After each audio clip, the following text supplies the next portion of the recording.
Is Paul? Yes. These distributions? Yeah. hmm Then there's that distribution of capital, the giving of corporation assets to the shareholders. Yeah. Mm. Have you ever heard of the special dividend? Oh. You know that dividend that everybody likes to get. I thought for sure that was it Microsoft that made a large dividend about 5, 6 years ago? Could you go through the actual yield of every penny stock on the pink sheets? Yes. And the yield of all the stocks on the Canadian stock market? Yes. And then all the special distributions for all those special investors that happen to own the stock at the time of the distribution. See, somehow I think that somebody's distributing my money because they're obstructing me from suing them. Oh! And as much as I care about these other stockholders, yeah, the thought is I don't want you distributing any of the actual assets of any corporation that I'm going to purchase. I know. You would say no.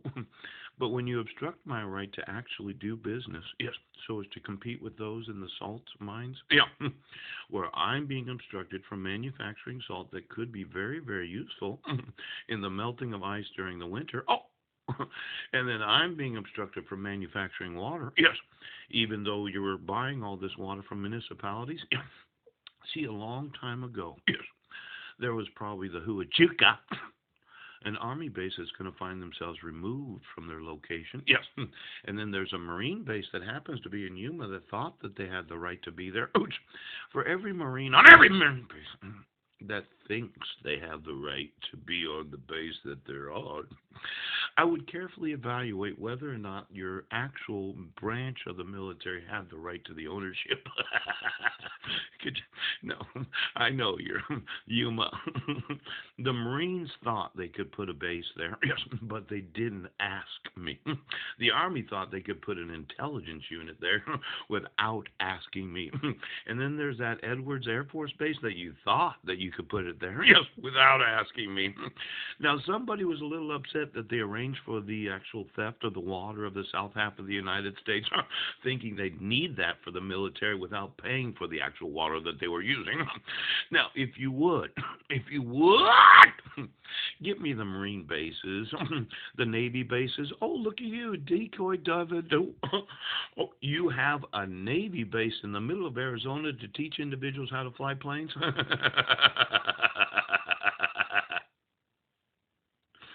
David Decoy Dunaway.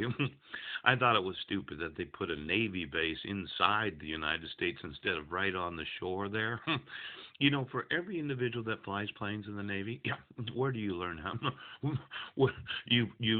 What where does the Navy fly their planes? You fly your planes where? On the ocean. Maybe we need to put one of these Navy bases on the ocean.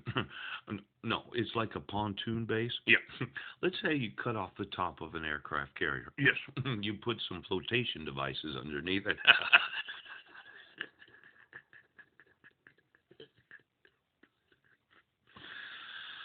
I know. But if you're going to learn to fly a plane, yes, shouldn't you learn how to fly a plane while on the ocean? Yes. I think we're going to need to move a few bases today because the Navy thought, yes, that they needed their bases, not realizing that if you're going to be in the Navy and you're going to fly jets on and off an aircraft carrier, we're going to build these large pontoon bases for the Navy, so you can, well, you crash it into the ocean, it's not going to be recoverable. I don't care what you say. We're not going to have Navy bases on the actual land of the United States. Of course you know that. Do you have any pontoons there? Flotation devices? Oh, somebody just grabbed, oh, what's that called when you put that around your neck and you're on a boat? Yes, and the boat begins to sink. Oh, it's a life jacket. Well, why don't you give me a few million? Ow!